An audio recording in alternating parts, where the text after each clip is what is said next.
अस्सलाम वालेकुम dear students of class 9। उम्मीद है कि आप सभी अल्लाह ताला के फजल करम से बखैर आफियत होके। डियर स्टूडेंट्स, आज की इस वीडियो लेक्चर की शुरुआत हम करने वाले हैं क्वेश्चन नंबर 4 जो कि एक्सरसाइज 13.1 का है। गौर से आप सुनिएगा बेटा ये question. The paint in a certain container is sufficient to paint an area equal to 9.375 metre square. How many bricks of dimensions 22.5 centimetre, 10 centimetre, 7.5 centimetre can be painted out of this container. यानी कि कुल मिलाकर अगर हम इस question में देखेंगे, हमें क्या दिया गया है, एक कंटेनर दिया गया है जिसमें पेंट रखा हुआ है। उस पेंट को जब हम सरफेस के ऊपर अप्लाई करते हैं, जो एरिया है ना सरफेस का जिसके ऊपर हम ये अप्लाई कर सकते हैं इस कंटेनर का पेंट, वो है दिया गया, दैट इज 9.375 मीटर स्क्वायर। इतने एरिया के ऊपर हम उस कंटेनर का पेंट अप्लाई कर सकते हैं। और उसके बाद में हमें बताया गया है, आप निकालिए कितनी ब्रिक्स को हम वही पेंट कंटेनर का अप्लाई कर सकते हैं अगर हमारे पास में हर एक ब्रिक की जो डायमेंशन है वो दी गई है कुछ ऐसी। उनकी हर एक ब्रिक की लेंथ हमारे पास में 22.5 सेंटीमीटर और उनकी ब्रेड्थ जो है दैट इज 10 सेंटीमीटर और हर एक ब्रिक की जो हाइट है दैट इज 7.5 सेंटीमीटर। ठीक है, तो बहुत आसान सा क्वेश्चन है। देखिए इस क्वेश्चन में प्रोसीड कैसे हम करेंगे।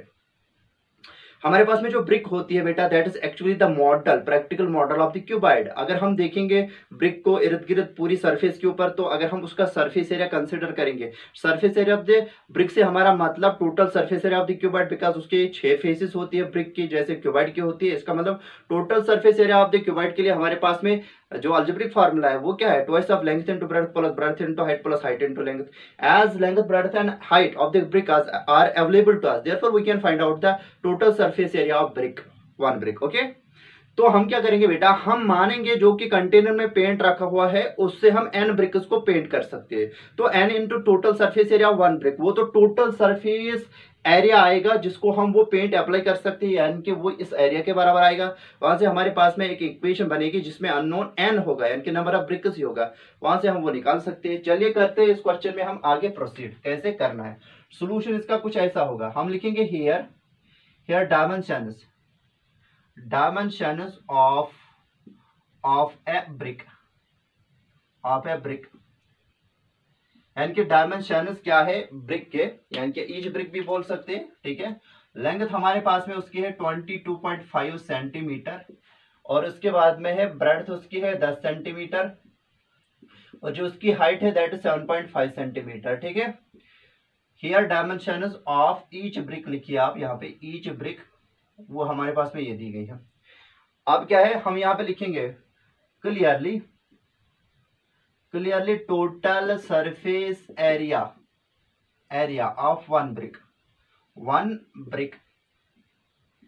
वो किसके बराबर आएगा, that will be actually equal to twice of length into breadth plus breadth into height plus आएगा बेटा हाइट इनटू लेंथ। आएगा कि नहीं आएगा, बिल्कुल आएगा, height into length that will be equal to 2 times, just we plug the values without using the units, that is twice of length कितनी है 22.5 और ब्रेड्थ कितनी है दैट इज 10। उसके बाद में ब्रेड्थ इनटू हाइट 10 इंटू 7.5 और उसके बाद में हमें इसको ऐड करना पड़ेगा breadth height into length that 7.5 multiple bye 22.5 बेटा। ठीक है, तो इसको हम कैलकुलेट करेंगे ट्वाइस ऑफ। देखिए बेटा, जब हम 10 से मल्टीपल करते हैं जो हमारे पास में डिसिमल होता है वो राइट साइड होता है ना, उतनी प्लेसेस शिफ्ट है जितने हमारे पास में जीरो हो गए, क्योंकि 10 में खाली एक जीरो है। जब हम 10 से 22.5 को मल्टीपल करेंगे, जो डेसिमल यहाँ पे डेसिमल जो हमारे पास में यहाँ पे 5 के लेफ्ट में है वो 5 के राइट में चला जाएगा एक प्लेस। समझ में आ रहा है बात, तो 22.5 इंटू 10 आएगा बेटा 225 डायरेक्ट से। ठीक है, यहाँ तो इसको हम लिख सकते हैं रैशनल नंबर में 225 डिवाइड बाई 10, 10 कैंसिल वही है, इसका मतलब ये 225 आएगा बेटा। इसी तरीके से इसको हम लिख सकते हैं ना बेटा, यहाँ पे भी 10 से मल्टीपल करना है 7.5 को तो वो 75 आएगा। आप तो यहाँ इसको ऐसे भी कर सकते हो, 10 मल्टीपल बाय 7.5 हो सकता है बेटा 10 इंटू 75 डिवाइड बाई 10, 10 और 10 कैंसिल हो जाएगा वो 75 आएगा।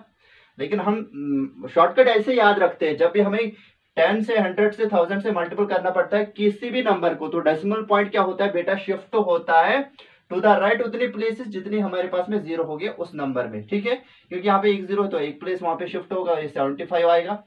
उसके बाद में ये जो हमारे पास में 7.5 इंटू 22.5 है, इसका जब हम बेटा मल्टीप्लिकेशन करेंगे वो जो प्रोडक्ट आएगा वो हमने ऑलरेडी से याद रखा है, that is 168.75। You can calculate it, you can check it from the from the calculator, ठीक है। चलिए वो किसके बराबर आएगा, 2 मल्टीपल बाई, अब इनको एडिशन मारना है, ठीक है। देखिए बेटा यहाँ पे डिस्मल पार्ट 0 है, यहाँ पे भी डिस्मल पार्ट 0 है, यहाँ पे डिस्मल पार्ट 0.7 है, 0.75 ऐसे आएगा। उसके बाद में 1 प्लेस 8 है, 1 प्लेस 5 और 5, 5 और 5 हो गए 10, 10 और 8 हो गए 18, 18 में से 8 ही आएंगे, एक चढ़ेगा कैरी। फिर इसकी 10 प्लेस, यहाँ पे 6 है बेटा, यहाँ पे 7 है, 6 और 6 हो गए 12 और हो गए 13, और यहाँ पे 10 प्लेस क्या है, यहाँ पे 10 प्लेस है 2, तो 13 और 2 हो गए 6 और 6 12, 13, 13 और 2 हो गए 15, 15 और एक कैरी वाला हो गए 16, तो यहाँ पे 6 आएगा और यहाँ पे एक चढ़ेगा कैरी फिर से। उसके बाद में हमारे पास में क्या है, 100 प्लेस पे यहाँ पे 1 है, यहाँ पे 2 है और कैरी वाला एक, वो आएगा बेटा 4। तो इसका मतलब जो हमारे पास में ये प्रोडक्ट आएगा, कौन सा प्रोडक्ट, ये हमारे पास में जो साम वाली एक्सप्रेशन आएगी, ठीक है, वो कितना होगा। एक्चुअल में यहाँ पे हमारे पास में प्लस था इसका, हाँ इसमें प्लस था, ठीक है। वो आएगा बेटा 2 multiple by this very number, इसको हम मल्टीपल करेंगे, 2 5 10 आएगा, एक चढ़ेगा कैरी, 2 7 14, 14 और एक कैरी वाला 1, दैट विल बी 15, यहाँ पे 5 आएगा। फिर उसके बाद में एक चढ़ेगा कैरी, 2 8 16, वो आएगा 17 बेटा, और उसके बाद में 17 एक चढ़ेगा कैरी, 2 6 12, 13 आएगा, यहाँ पे एक चढ़ेगा कैरी, 2 4 8 प्लस 1 दैट इज 9, 9 3 7 5, ठीक है। 2 के बाद डेसिमल आएगा, 2 के बाद मतलब डेसिमल, क्योंकि यहाँ पे इसमें 2 के बाद डेसिमल था, यहाँ पे किसी प्लेस के बाद डेसिमल नहीं था, एज अ रिजल्ट 2 के बाद डेसिमल चढ़ाना पड़ेगा। That is actually equal to 937.5, because to the right of decimal जितने भी जीरो हो गए उनको हम क्विट कर सकते हैं, उनसे तो किसी भी नंबर का वैल्यू चेंज नहीं होता है। तो हमारे पास में जो पूरी एक्सप्रेशन यानी कि टोटल सरफेस एरिया जो आया हमारे पास में वो है 937.5 सेंटीमीटर स्क्वायर, बिकॉज जो हमारे पास में डायमेंशन दी गई थी दैट वायर इन सेंटीमीटर। अब देखिए बेटा जो हमारे पास में एरिया दिया गया है जिसको हम कंटेनर का पेट अप्लाई करते हैं तो वो मीटर स्क्वायर में दिया गया है। एज अ रिजल्ट हमें यहाँ तो इसको कन्वर्ट करना पड़ेगा मीटर स्क्वायर एरिया में, यहाँ तो इसको कन्वर्ट करना पड़ेगा, तो बेहतर रहेगा यहाँ पे क्या हम इसके साथ अभी तो डीलिंग कर रहे हैं ना, इसी को हम मीटर स्क्वायर एरिया में कन्वर्ट करेंगे। देखिए आपको पता होगा 1 metre is equal to 100 centimetre, है कि नहीं। तो 1 मीटर स्क्वायर हम लिख सकते हैं ना, 1 मीटर मल्टीपल बाय 1 मीटर, लेकिन वो तो आएगा बेटा 100 centimetre multiple by 100 centimetre, because 1 metre कितने सेंटीमीटर होते हैं, दैट इज 100 सेंटीमीटर। आपको ये रिलेशन आई होगी समझ में। 1 मीटर का मतलब बेटा जी 1 मीटर इंटू 1 मीटर, और उसके बाद में वो 100 सेंटीमीटर इंटू 100 सेंटीमीटर होगा। I have converted both of this factors 1 metre and 1 metre into their centimetre. तो इसका मतलब क्या है, 1 metre square will be actually equal to 1 and how many zeros, 4 zeros, 1 2 3 and 4, 3 and 4, तो वो आएगा 10,000, लेकिन क्या सेंटीमीटर स्क्वायर। इसका मतलब मीटर स्क्वायर एरिया को कन्वर्ट करने के लिए सेंटीमीटर स्क्वायर एरिया में जो हमारे पास में कन्वर्शन फैक्टर है बेटा वो हमारे पास में 10,000 है, कितना है 10,000। इसका मतलब अगर हम सेंटीमीटर स्क्वायर को ही मीटर स्क्वायर एरिया में कन्वर्ट करना चाहेंगे तो हमारे पास में जो कन्वर्शन फैक्टर होगा बेटा वो 10,000 ही होगा, लेकिन डिवाइड करना पड़ेगा। छोटे क्वांटिटी के यूनिट्स को बड़ी क्वांटिटी के यूनिट्स में कन्वर्ट करने के लिए कन्वर्शन फैक्टर से डिवाइड करना पड़ता है, और बड़ी क्वांटिटी के यूनिट्स को छोटी क्वांटिटी के यूनिट्स में कन्वर्ट करने के लिए कन्वर्शन फैक्टर जो कि यहाँ पे 10,000 है मीटर और सेंटीमीटर की कन्वर्शन के लिए मल्टीपल करना पड़ता है। तो यहाँ पे हम क्या करना चाहते हैं सर, यहाँ पे हम centimetre square metre square area में कन्वर्ट करना चाहते हैं। कन्वर्शन फैक्टर हमारे पास में अब पता है, ऐसी कन्वर्शन के लिए हमारे पास में जो कन्वर्शन फैक्टर है दैट इज 10,000। तो क्या करना पड़ेगा सर, डिवाइड करना पड़ेगा, 937.5 डिवाइड बाय आएगा 10,000 और यहाँ पे आएगा बेटा centimetre, metre square, actually metre square, ठीक है। अब देखिए बेटा हम बताएंगे ऐसे, let n be the number of bricks that can be painted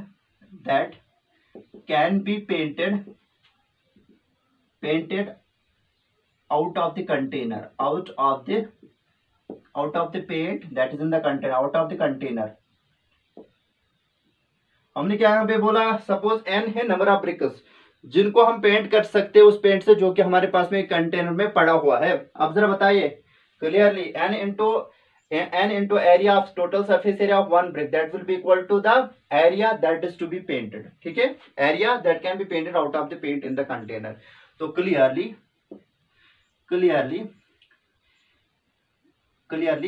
n into area of one brick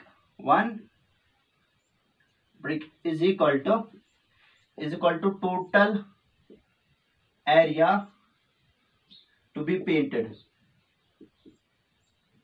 यानी कि टोटल एरिया जो हमने पेंट किया होगा उस कंटेनर के पेंट से, वो आएगा n इंटू टोटल एरिया कितना है, एक ब्रिक का एरिया कितना है, दैट इज 3937.5 डिवाइड बाय आएगा बेटा 10,000, ठीक है, और वो किसके बराबर आएगा, that will be actually equal to 9.375, ठीक है।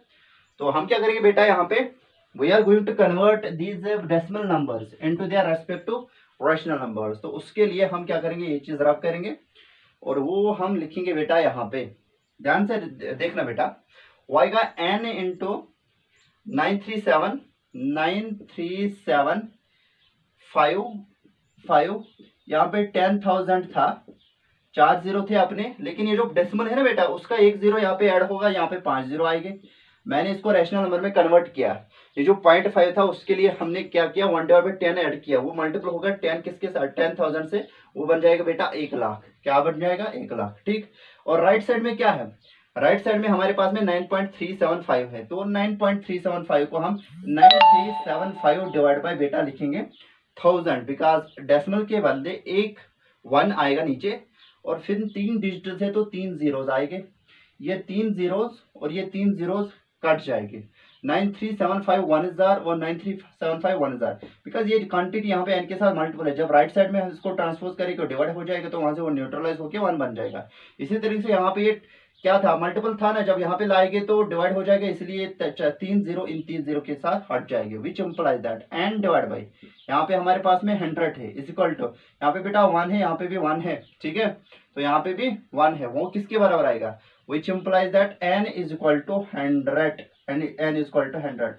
It means that 100 bricks can be painted out of the paint that is in our container, ठीक है, वही हमने लिखा, let n be the number of bricks that can be painted out of the container, यानी कि जो paint पड़ा हुआ है कंटेनर में उससे n ब्रिक्स हम पेंट कर सकते हैं। तो n into area of one brick किसके बराबर आएगा, total area to be painted, यानी कि टोटल एरिया जो हम paint, total area to be painted by the container, यानी कि यहाँ पे हम लिख सकते हैं बाय द कंटेनर। तो उसके बदले क्या आएगा बेटा, n into area of total surface area of one brick that will be actually equal to the total area that can be painted out of the paint in the container, वो इसके बराबर आएगा। उसके बाद हमने ये सिंप्लीफिकेशन किया और हमारे पास में नंबर ऑफ ब्रिक्स का वैल्यू 100 आया। उम्मीद है कि आपको ये समझ में आया होगा। Please do comment and like my video please.